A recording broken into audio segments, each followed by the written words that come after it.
Now we're going to have a great show this week. We have a very interesting guest, and it is very appropriate to what is going on. So whatever you're doing, make sure you listen to this one. James Well, the voice of reason on the James Well Radio Show. Now welcome to the James Well Radio Show, of course, online. And in the ether, broadcasting to the universe, all right? Broadcasting, as most radio shows I do, to the universe. Produced, of course, the James Well Radio Show, produced with Rob, who does all the work. I just sit here and talk. All right, Rob? I'm all right. Good. He's not feeling terribly well, to be honest. He said he's got flu or he feels ill, but we'll ignore that. Please ignore that. Yeah. So it's a big week this week. Are you enjoying it? Football. I hate football, but I love the World Cup. You love the World Cup. Well, as you probably know, in one of my other jobs, I have drawn Belgium, and in the BBC sweepstakes, I am Belgium. You are Mr. Belgium. I'm Mr. Belgium, and we are doing remarkably well. 2-1 win, of course. The other night, you will have seen that, won't you? I don't think I did see the Belgium match, actually. I've seen lots. You did? I missed that one. Oh dear. Now, when people are listening, the thing about doing online programs is people listen at different times. And you can listen to me as many times as you want. But when I'm doing this live is on a Wednesday. And, of course, we play tomorrow, don't we? We're not playing tonight. We play tomorrow. Thursday, yes. Tomorrow, yes. England play tomorrow. So we could have won, which I'm pretty sure we are going to win. But if you're listening to this program over the weekend, then I sound like a complete prat. And you say, no, we didn't. We lost early. But I think we'll win. But I have to admit that I've been talking quite a lot to my guys on the radio about football, and people keep saying, I didn't know you liked football. I thought you hated football. Well, I used to wind people up when I was on Talk Sport a number of years ago. I used to do a sort of nighttime radio show, of which this is a bit like that, isn't it, really, without as much sex. Or nighttime. How do you know when people are listening to this? That's true, yeah. You know, we're doing this actually at 2 o'clock in the morning. It's 2 o'clock. Well, we could be, couldn't we? Yeah, well, it could be, yeah. Yeah, we could be. It could be any time. So on TalkSport, everybody loved football, so I just used to say, I can't stand it. I mean, I'm not fanatical, but I do like watching good football. And Brazil against Mexico was a good game. It was a 0-0 draw, but actually the game was pretty good. I've seen a lot of games. They're all pretty good. Yeah. Why do I not think you're telling me the truth? How do you mean? I don't like your football. voice goes very high, almost into a sort of falsetto register. I need to adjust my trousers. That's what it is. Yeah, is it? You probably do. Right, now, a little later, I'm going to talk to Colonel Richard Kemp, who was head of British forces in Afghanistan some years ago, quite outspoken military man. I want to get his thoughts on what's been happening in Iraq. I don't think it can have failed or even you, Rob, who doesn't pay much attention to the news, failed to see some of the most disturbing pictures that we've seen for a long time. Sort of almost middle-age fighting of people being executed publicly, hung up, crucified, beheaded. It really is getting quite violent out there. And last week, of course, Tony Blair said we should have gone in to Syria. So I'm interested to see what Colonel Richard Kemp says. And the one thing about doing a program like this is where on terrestrial radio I'm going to be hampered by time constraints. I can talk to him as long as I want, really, can't I? You've got all the time in the world. There's a song there. Actually, we've got some songs coming up on the program today. I wanted to talk about Sir Michael Wilshaw first, though. He's the head of Ofsted. And I don't know whether anybody saw this. I thought this would be a good topic for discussion. I haven't heard it on many radio stations. He said, parents who don't read to their children or attend school events like parents' evenings should be fined for being bad parents. He wants head teachers to have the powers to fine you if you don't go to a parent-teacher evening or if you don't read to your children. What on earth is going through the mind of Sir Michael Wilshaw? So we put that out on Facebook. And these are some of your responses. Jackie Grant, hello Jackie, says parents should read to their children. It's not a teacher's job to raise a child, give all the discipline, nurture the child needs. The parent should take on the responsibility when they make the baby. I agree, Jackie, wholeheartedly agree. But some people are inadequate. And if you start fining inadequates, they probably take it out on the child. And I don't even think half of them would know what you were talking about. But I'm not sure Michael Wilshaw should be putting the pressure of acting like policeman and judge on head teachers. I don't know. I'm interested. If you want to get in touch at any point with us, Rob's got the address. You can go to our Facebook page, facebook.com/Jameswell Radio, or email jameswellradio@gmail.com. And if you go to our website, which is jameswellradio.co.uk, you can listen to hundreds of programmes that I've done. 38. Just thought I'd mention that, yeah. Paul Wetton says a lot of parents are too young and probably can't read themselves, let alone teach their children. John says no point in this. Each family should bring up their children as they see fit, as long as no one is hurt or laws are broken. Andy Matty says, what if, like most parents, the parent can't read because their parents weren't fined 20 years ago? Rosie Asher says, am I alone in that I enjoyed reading to my child? Children are precious. We made them and should be responsible for them. Anyone who says they don't have time to read with their child or attend parents' evenings need a good kick up the rear. Yeah, Rosie, I think, a lot of people would agree with you, but alienating those parents who are inadequate and don't bring their children up right, is that going to make any difference? I don't believe it is. I could be wrong. Susan Harris. Unlikely. Susan Harris, hello Susan. I think the state should butt out. It's all about control. What if the parents work shifts and they have a baby as well as the child at school? These toffs should live in the real world. Then maybe they would stop coming up with stupid, unworkable ideas. Maybe more of us need to go into politics, Susan. Paul Freeman says maybe it's a stealth way to claw back the money it's costing them now for school meals. It's a shame they don't apply some common sense instead of shoving us all into a spreadsheet. It's a good one. And we've got David says he loves to read to children, and Andy Westbrook says he's sure our employers won't mind giving us parents time off work to go to mandatory school events. So interesting, some of your thoughts there. Now, you're listening to the James Whale Radio Show online and in loads of other places. You can audio burst, lots of audio bursts out there. And, of course, you can pick us up on talentgb.com. Speaking of which, we got a little bit of music coming up now. Two bits of music. 2 bits of music coming up. All right, we're going to do 2 bits from the same artiste this week, aren't we? Mm-hmm. This is to play on words. This is Jivin' with Miss Daisy. All right. And, of course, we don't choose the music on the programme. That is done by talentgb.com.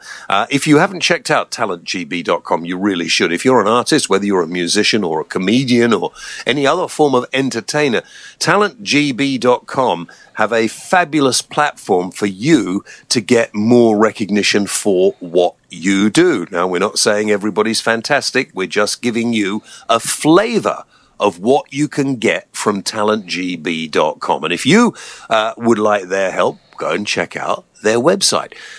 So if you want to hire them, hear them, or find out any more about any of the artists we feature on this program, the place to go, Rob, is talentgb.com. Thank you very much. This week, we got 2 tracks from a lady called Miss Daisy, Jivin' Miss Daisy. And Miss Daisy apparently is great for weddings, parties, and events. And the band is made up of some of the UK's finest musicians who play regularly with the likes of Jules Holland, Brian Ferry, and Tom Jones. Now, this is a track from Jivin' Miss Daisy, and it's called, Rob, you do the honours. Get Happy.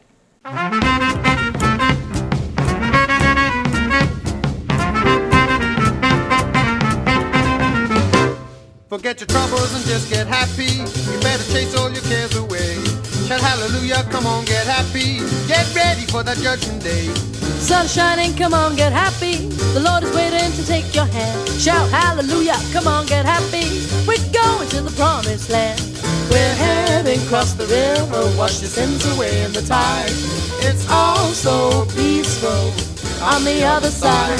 Forget your troubles and just get happy. You better chase all your cares away. Shout hallelujah, come on, get happy. Get ready for the judgment day.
Come on, get happy.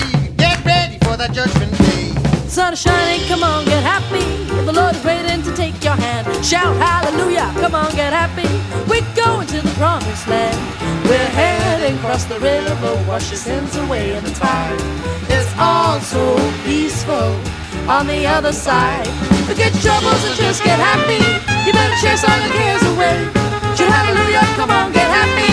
Get ready for the judgment day. Jiving Miss Daisy. Don't forget, check them out. Find out all about them at talentgb.com. Now, how would you like something free? This is where I tell you that if you want a free audio book, and at this time of year you're going on holiday, why not take advantage of our offer of a free audio book? There are many to choose from, including me reading my own autobiography. I just thought I'd put it in there. All you've got to do is go to our website, jameswhaleradio.co.uk, and click on the Audible link and follow the links, register, and you can download a copy of any of their audiobooks absolutely free. It'll cost you nothing, and you can keep it. And if you don't want to continue with Audible, of course, you can stop it. And if you're already registered with Amazon, you don't even need to do that. Just click on Audible, follow the links, and you will get any copy of any book you want that they have in their Audible library, including, as I say, my autobiography, which is called, Rob, Almost a Celebrity. I'm glad you remember that. I am glad you remember that. Now, I think it would be a very good time. In fact, listen, just before we do the interview, let me just talk about this. I put out on Facebook Tony Blair's recent comments. Should we be preparing and expecting our troops to go back to Iraq? Let me just read a few of your comments. Val Bird said we should keep out of it, let their own government and forces sort it out. Joanna says we shouldn't, or we should, but we won't. Sorry, Joanna. Simon Stokes says, I hope not. Why not send that idiot Tony Blair out there instead? Vernon says, no, if Tony Blair wants to help out, maybe we should send him. Judith says, no, we should never get involved. Daniel O'Connor says, wait for ISIS to take control, then do the lot. Michael Figgin says, no, we should expect the Arab League to deal with their problems. Carol says, no, our boys and girls have done enough. Jonathan Cooper says, as Tony Blair bleated on about 45 minutes warnings in the past, I think we would be very wise indeed to completely ignore the prattlings of Tony. Stephanie says, no, leave our boys alone. They've done enough. John Holland says, I think Blair should keep a low profile. Mark Gibbs says, if we do go back to Iraq, Tony Blair should lead the troops. Mark says, I remember when Blair was running for first-time election, the Conservatives had posters taken down called New Labour, New Danger. So those are some of your thoughts. Now, I'm going to chat to a former commander of troops in Afghanistan. He was also served in Iraq, and he's got some fairly interesting views on what should be done and the threat posed to us here from what's going on in the Middle East. So let's talk now to Colonel Richard Kemp. Hello? Now, Colonel Richard Kemp, former head of forces in Afghanistan, and obviously quite a well-known military figure. First of all, Richard, thank you for doing the programme.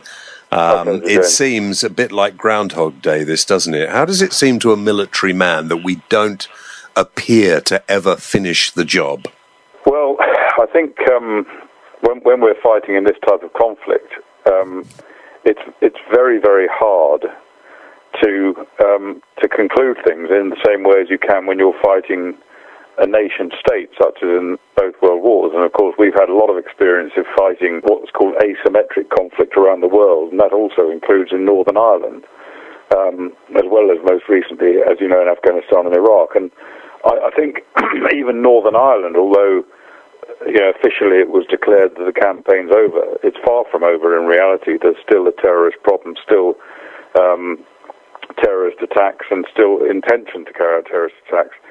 So it's this kind of conflict is very, very difficult to conclude. And I think anybody who believes that suddenly you're going to be able to declare victory is probably under a degree of delusion, because what you're trying to do is you're trying to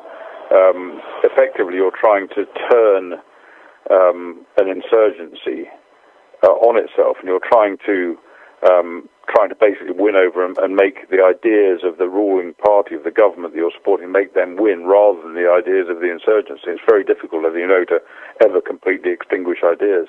Is war ever going to be the same as it used to be? Are we ever going to have, do you think, nation state against nation state? Or is it now always going to be a sort of dogma, if you like, that suddenly comes forth, whether it's religious or maybe even political, that we're now fighting? I think it's.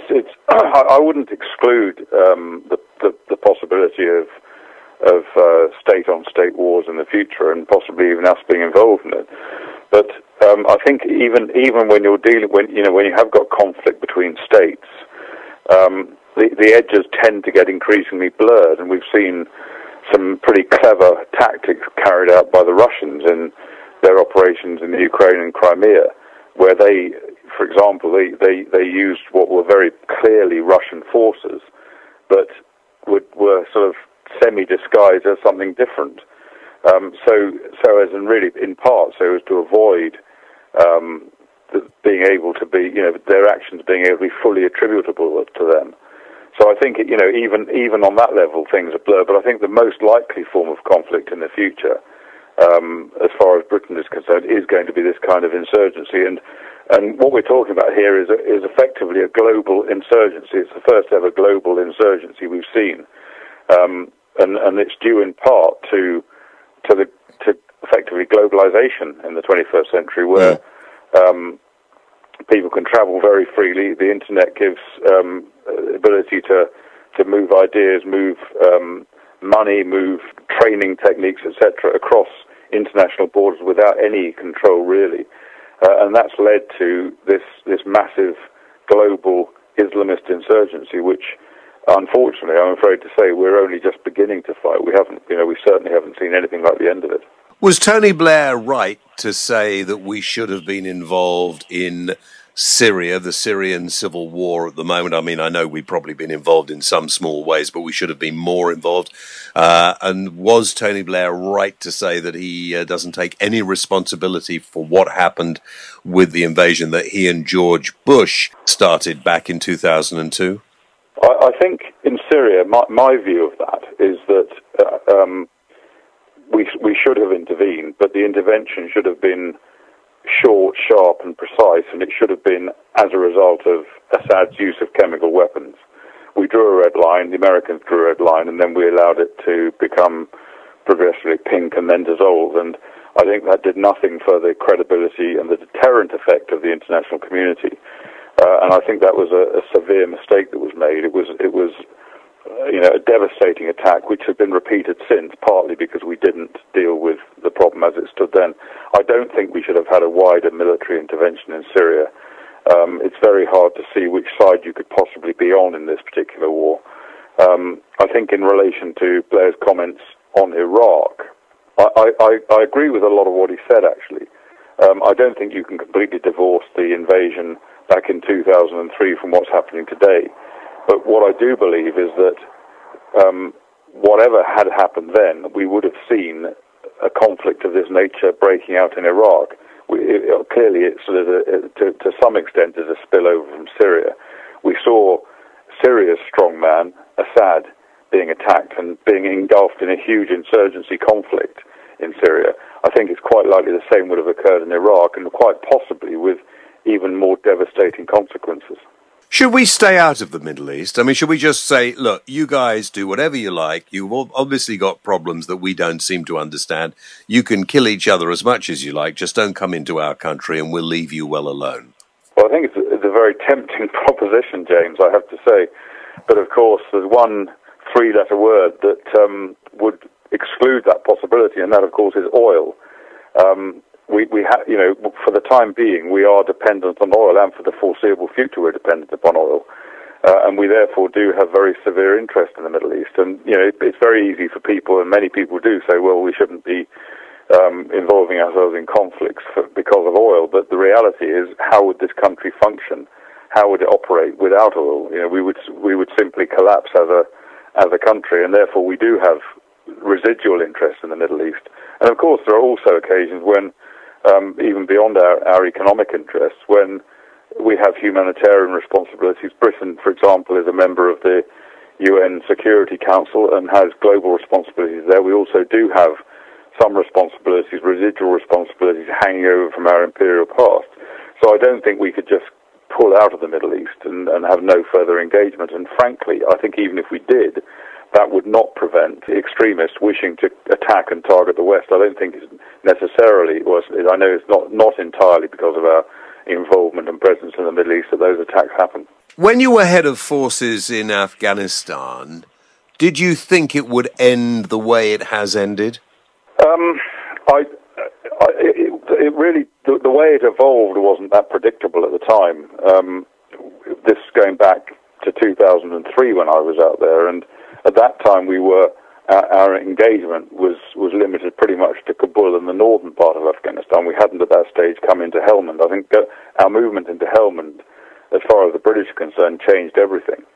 I think that the way that evolved was very unpredictable at the time, and John Reed's remarks when he decided to go into Helmand sort of underlined the lack of understanding the government had when he said that hopefully we'll be out in a few months without a shot being fired, and of course the result was very different.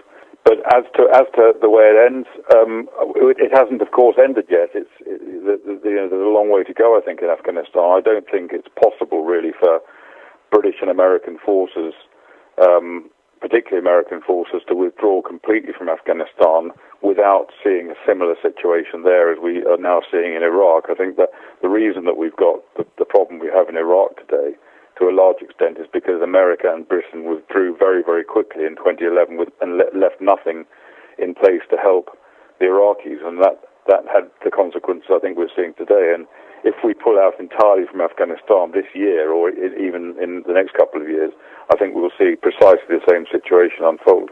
Richard, tell me your thoughts as a professional soldier when you see the pictures coming out of Iraq of mass executions, of the way that these so-called ISIS forces, I mean, I don't know whether you refer to them as forces or just a bunch of thugs, I'm not sure. How does this make you feel? How would other soldiers, if you were put in there, worry about this, the beheadings, the crucifixions, the sort of, the really scary stuff? How do you combat that? How do you keep the morale of your troops going? Well, what they're doing is nothing short of barbaric, of course. And it's the same kind of barbarism as we see in Afghanistan, as we've seen before in Iraq when we were engaged there, and we see in various other parts of the world wherever Islamist extremists operate. They work to completely different moral standards to us. They are unconstrained by military law or by the laws of war or by any form of what we would consider to be human decency. And it's not for nothing that for a British soldier in Afghanistan and previously in Iraq, pretty much the highest possible priority is to avoid getting captured by these people, because the consequences of that are horribly predictable. Do you tell your guys, or have you been in a situation where they've had to be told, listen, you don't want to be captured. You really don't. Nothing should be left out when you're in this situation. You don't want to give up. Absolutely, there's no question about that, and military tactics, British military tactics, and of course American tactics, are heavily influenced by the need not to permit a soldier to be isolated, and it's everybody's worst fear. Commanders will do almost anything to prevent that happening. Soldiers are well aware of the consequences and will act to try and make sure they can't possibly get split up and isolated from the others. Even when, as in the case with my own regiment, when they were fighting out in Afghanistan a few years back, there was a soldier who was missing. It turned out he'd been killed during a battle, but every possible resource was put into place throughout the whole of Afghanistan. Every possible resource that was needed was put into place to recover that soldier, who was initially not known to be dead. But turned out he was, and then his body, of course, was recovered. But nothing was left unexploited to get that man back as quickly as possible. Is it true that that sometimes they will cut bodies up, hang bits of them in trees, do all sorts of stuff like this to presumably demoralize and wind up the troops? Yeah, absolutely, and we saw some horrific examples of that. Surrounding the case of Marine A, the Marine sergeant who was recently imprisoned for murder, and his unit was subject to that kind of stresses and pressures of deliberate taunting, deliberate provocation. As I said, these people that we're fighting, they're nothing short of barbaric, and they will stop at nothing and show no decency whatsoever to either a dead or living member of the human race, if they think that they wish to do something different, if they think that they can gain some advantage or satisfaction by treating them in a horrific way.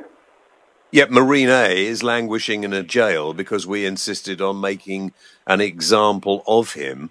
Perhaps what we should have done is shown him a little more care and understanding. Well, I think what Marine A did was extremely bad, and it was clearly contrary to the laws of war and to military discipline. But my view of that was that he was a well-respected, highly disciplined member of the Royal Marines who had clearly gone through a great deal to get to where he got to, and was regarded very highly by all. He didn't suddenly just decide to flip. He was clearly under huge stresses and pressures, as so many of our soldiers are. And I believe he should have been, much more should have been taken account of the stress he was under. I don't think what he did was in any way comparable to the kind of brutal murders we see only too frequently on the streets of London by drug-fueled gangs or people who want to take revenge. This was a man who was brave enough to fight for his country, to volunteer to fight for his country on a number of tours, yet clearly found the pressure too much. And many soldiers do, and everyone reacts differently. The vast majority, fortunately, don't react in the way that Marine 8 did, but some people do find the stress as unbearable.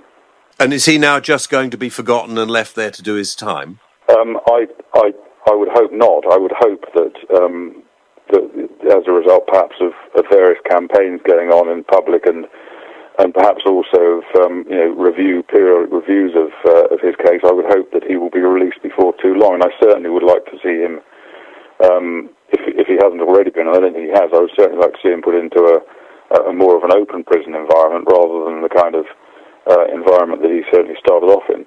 But no, I think it would be a travesty if he's forgotten in the same way as, unfortunately, so many of our other soldiers and Marines and other members of the forces are forgotten, and they often, having sacrificed a huge amount for our country, maybe lost a number of limbs, they can then disappear into civilian society and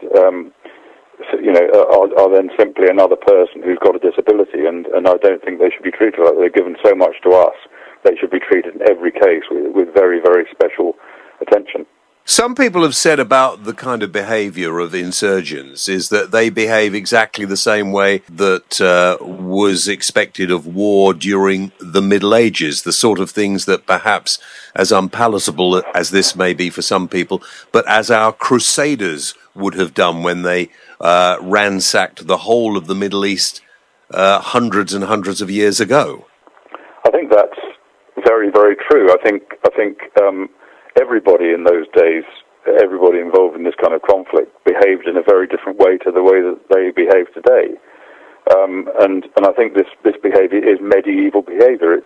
It's the sort of thing that I'm sure that our own forces would have indulged themselves in those days, and they did. And even, if you even go back only 100 years to the First World War, you can see situations where we talked just a moment ago about Marine A killing a wounded prisoner. That in some cases, I've recently been reading some of the war diaries of some of the units that were fighting the First World War, and that was in some cases a specific job given to certain soldiers. They were the second wave of bayonet troops. Their job was to bayonet wounded enemy or prisoners. That was the way it worked, in those days. It doesn't work like that today. Things have changed, things have moved on, but we're fighting an enemy where things have not moved on. In fact, things seem to be going backwards. The only account they take of the laws of armed conflict are to exploit them against us, knowing that they perceive our restraint under the laws of armed conflict and the humanitarian law they believe to be a weakness, and they exploit that weakness by, for example, using civilians as human shields, so that they know that we can't attack civilians, and they therefore deliberately put humans in front, civilians between them and us, so that we can't attack them either. Now, you've been in Baghdad, you've also been in Mosul, you've served in both areas. Is it likely that these insurgents could take over Baghdad before we, the West that is, do anything? I think it's unlikely to be the case, and I think it's unlikely that these insurgents will hold on to all of the territory they've gained. I think the worst scenario is that they achieve what they really want to achieve, and what Al-Qaeda has been seeking to achieve even since before we invaded Iraq in 2003, which is to bring about civil war between Shia and Sunni in Iraq. That's what they want. They want a bloodbath. They want both sides just turning and fighting each other. And that is the worst scenario. I think that is possible. It might happen if action can't be taken to stop it. I think that's been, as I said, that's been the policy of Al-Qaeda for many, many years. And the Shia Muslims in Iraq I think have shown enormous restraint in not descending to what they've required and actually descending to civil war. There has been retaliation, there has been bloodshed on both sides. And indeed, I think many of the Sunni population in Iraq have shown commendable restraint in not being drawn into it themselves when Al-Qaeda has been trying to press it. But I think that is the most, of all the worst case scenarios, I think that's the most likely. Is it religious or is it tribal, this conflict? I think it's both, and the kind of tribal structures in Iraq are religion-based. But I think, and I think I would say that although, the sheer Sunni split in Islam is extremely old, I think that, there's much more kind of tribal allegiance than there is necessarily religious allegiance, but those tribal divisions are based on the religious split as well, so it's a combination. And it is serious as far as we in the West is concerned. If something isn't done, as Tony Blair said, this is likely to come back to our doorstep, is it?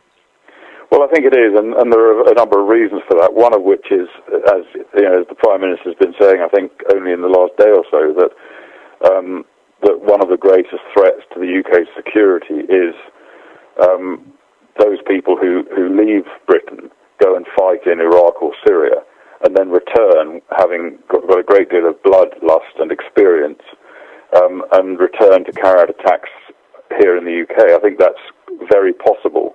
And the most successful terrorists are those terrorists who have been in a bloody conflict and have become inured to seeing bloodshed and seeing violence, and they themselves, become an instrument of that. I think that's one of the problems. And the other problem, of course, is that that if Al Qaeda forms a base in Iraq, which allows them to without being interfered with, allows them to operate and plan and prepare attacks as they did from Afghanistan on 9/11, that represents a huge threat to us as well. And of course, the success of a campaign like this by these groups leads to growth for them. Many people, we look at what they're doing with utter disgust and contempt. Many people look at it as being something that's desirable, and they therefore pour funds into it. And other people want to imitate them, and they therefore join them. So I think that for Al Qaeda, success breeds success. So therefore, I think it is very important this is stamped out and curtailed as quickly as we can. Okay, Richard, just to finish our chat, some other questions that have always puzzled me, and I've never really had time to ask you, so I'm going to ask you now. Firstly, as a professional soldier and a soldier who's worked so hard and seemed to have such loyalty from his troops, why did you stop? That wasn't the question I was expecting. No, I know. Why did I stop? I'm more than happy to chat with you about that, but I don't think I want to talk about that on the air, as it were. That's fine. All right. What do you think of the MOD? Do they look after the armed service as well as you would like? I have worked in the Ministry of Defence, and although I spend quite a lot of time maligning them, I also understand the problems they have. I think most people who work in the MOD, whether they're soldiers or other servicemen or civilians, clearly do so with the best intentions and with the intention of doing the best they can for the armed services. And I've met some incredibly professional military officers in the MOD and civil servants who I have huge respect for. I think one of the problems is it's such a huge organisation. It's a vast organisation of civil servants and military people to run such a small army, and I think part of the dysfunction of the MOD is a result of its scale. I would say that the time has come for very severe cuts to be made to the MOD, and many of the functions that just don't need to be done should be got rid of. I think that's one of the biggest problems that the Ministry of Defence have. Of course, there are huge constraints on them, like the financial constraints that they face, and those can't be underestimated, and those account, I think, the lack of funds account for perhaps the majority of criticism of the Ministry of Defence, that they make devastating cuts against what some of us consider to be important defence capabilities, but they also waste, or it seems to me as an outsider, to a lot of people as an outsider, they waste an enormous amount of money. You've explained the reasons why. Perhaps they, to use a political term that politicians are very keen on, perhaps they are now not fit for purpose compared with the new army that we have. Well, I think severe, and I say this knowing that it has happened time and time again, but I think, very severe investigation and review of the way that procurement works, the way that money is spent in the MOD, does need to take place. But it's been done, it's been done time and time again. And if anything, things just seem to get worse and worse. And I do think that a lot of it is down to the sheer size of the organisation.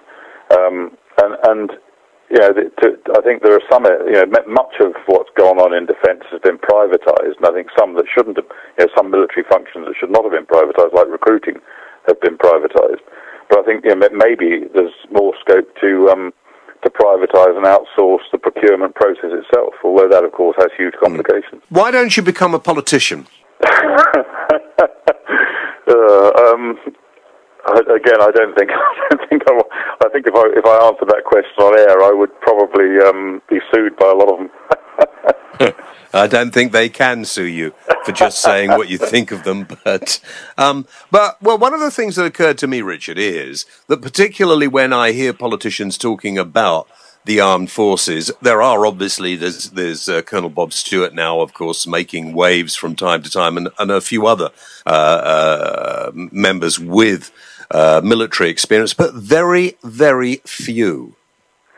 I think it's not in this country, unlike, for example, the United States. There's no long tradition of military people going into government or into Parliament.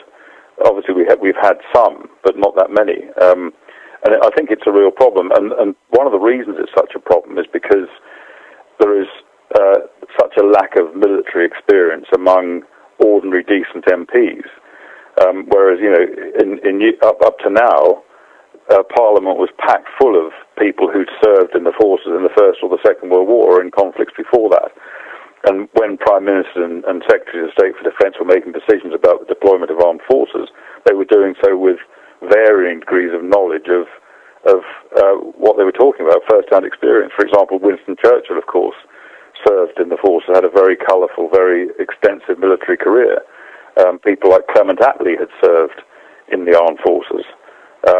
Many politicians had. Margaret Thatcher, who presided so effectively over the Falklands conflict, she hadn't, but her husband had, and she was able to gain almost first-hand from his experience and his knowledge of military life. So I think that's something that's really lacking. And one of the problems, I think, and one of the reasons why so few military officers enter the House of Commons these days is because politics is just increasingly a profession rather than something in which people who've had a diverse career outside can advance in. And many sort of senior military people don't really want to go and languish on the back benches for years and years and years with perhaps little prospect of getting a government portfolio. And I think that is a real problem. I think, obviously military experience doesn't apply to every walk of life, but certainly, the decisions to deploy military forces and how you operate them clearly benefit from those decisions being taken by people who've got first-hand experience.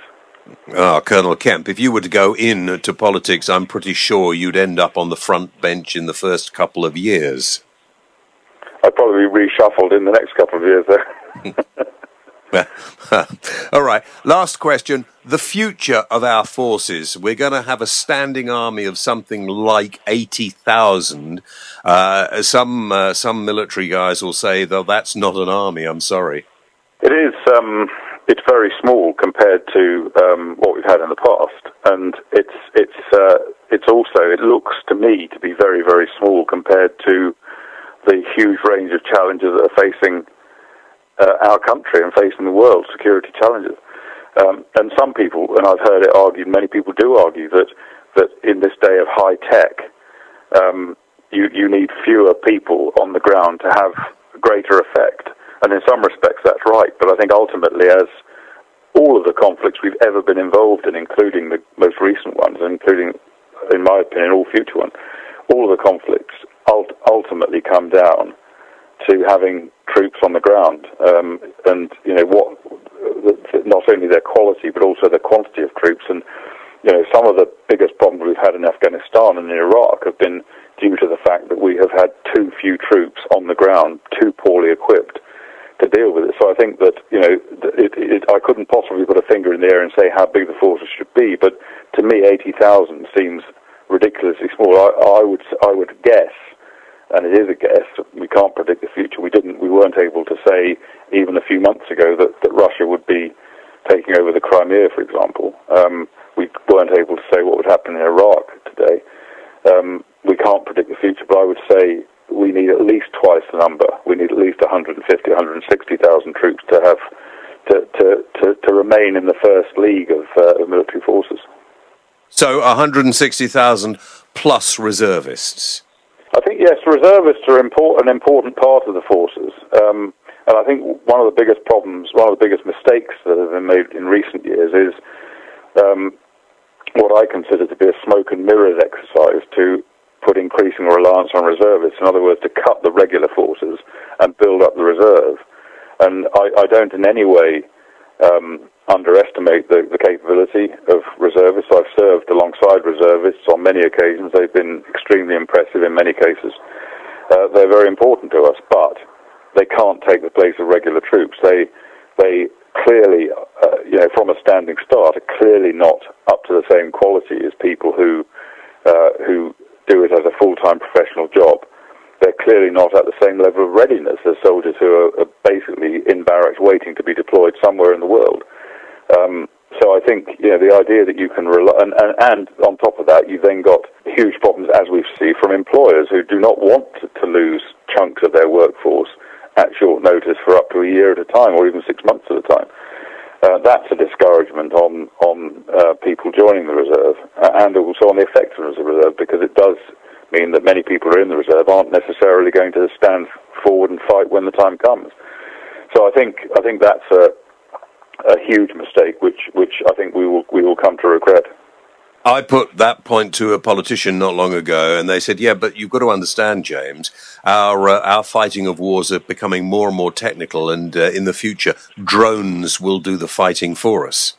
Drones and other technical advances are extremely useful, extremely important equipment, and they've proved just devastating against Al-Qaeda in Pakistan. They're proving effective against Al-Qaeda in Yemen. They worked very well again against the Taliban and Al-Qaeda in Afghanistan. They are. I have nothing but admiration for drones and the people that operate them. But ultimately, it comes down, if you're fighting a conflict of this sort, which involves dealing with insurgents on the ground, ultimately it comes down to having the capability of being able to get in on the ground and to hold ground, to defend ground from insurgents. And drones simply can't do it. Drones can contribute to it, but they can't do it alone. So I would completely reject any idea that either men on the ground with boots and bayonets and bullets will ever go out of date while a conflict continues. And I would say the same about things like tanks, which again people have predicted the demise of tanks for many years, but they still remain important. They still remain relevant. Richard, thank you very much indeed for your time. I still think you should become a politician. I have a sneaking suspicion you might one day. All right, thank you very much. Pleasure. All right, mate. Talk soon. So there we are. That was Colonel Richard Kemp. Interesting, fascinating, his thoughts on that. I still think he'd make a really good politician. I don't know about you, Rob, but I think you actually would make a very good soldier. Have you ever considered a life in the armed forces? No, I haven't. Well, maybe you should. Radio officer, something like that. What do you think? I could do the army radio. Do they have an army radio? Yeah, of course they do. BFBS, yes. You could do radio shows. You could do all sorts of stuff. Okay. I don't want to get shot at, though. Can I do it in a nice, comfy studio somewhere? Well, no, you must go to war. You're just at the right age. A young man like yourself in your first flush of youth. I'm 40. Oh, yeah, I'd forgotten. Yeah. Well, maybe if you stopped wearing those T-shirts and looked more your age, I wouldn't be trying to get you signed up. You're just trying to get me shot, aren't you? Just a thought. So anyway, thanks to Colonel Richard Kemp for coming on the programme today. The thing I like about doing this is you get more time than you do in normal places, don't you? And we don't edit things out. Well, no, nobody edits things out. Well, you can edit that bit where we did a jig and a dance in the middle. Okay. I thought it was unnecessary. Now, just before we leave you with final bit of music from Jiving Miss Daisy, don't forget the shop, of course, help keep us going here. Well, helps us buy a couple of Big Macs, doesn't it, really? And a couple of curries every now and then. Pop along to our shop at jameswellradio.co.uk, and there not only can you buy copies of my book, but you old underwear, stuff like that. Joking. We've got some rather nice T-shirts, haven't we? We have two styles of T-shirt, one with the logo and one with a whale. One with the logo and one with the whale. Mm. Yeah, so, you might want just... And it's interesting, if you get all logoed up for your holiday, and someone will come and say, oh, you listen to that James Whale show. Oh, and then you can get together and you can slag me off, or you can be nice about me. Could use it as like a dating thing, couldn't you? Yeah, you make new friends. You sit there in your James Whale T-shirt and somebody comes over, and they're automatically talking to you. Hmm. I wonder if we could charge more for that. What? When they'll have to let us know that they've had a date out of it. We couldn't charge them for non-dates. Yeah. Well, that's a good idea. There's a possibility that it could make you a lot of new friends. So very reasonably priced, and also you can get logoed baseball caps. Yep. What else should we do? Anybody got any suggestions what else you'd like us to stick the logo on, and we'll see what we can do. So go to the shop, jameswellradio.co.uk. And whilst you're cruising around the website, if you want to get some free movies, we provide that service as well. A month's free movies with Love Film. Yep, click on the Love Film link, and you can love as many films for free in a month as you like. Now, let's finish off today. Thank you for your company. Jivin' Miss Daisy. They are available by going to talentgb.com. You can find out more about these guys who play in Jivin' Miss Daisy. You can see videos of them, hear their music, and find out how you could hire them as well. This is their version of Swonderful. Okay, Robbo, see you next time, mate. Bye-bye. God, he does sound excited, doesn't he?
James Well, the voice of reason on the James Well Radio Show.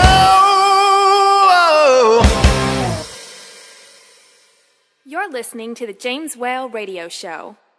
For more information, visit www.jameswhaleradio.co.uk.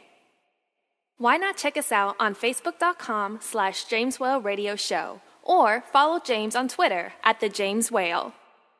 James Whale, the voice of reason.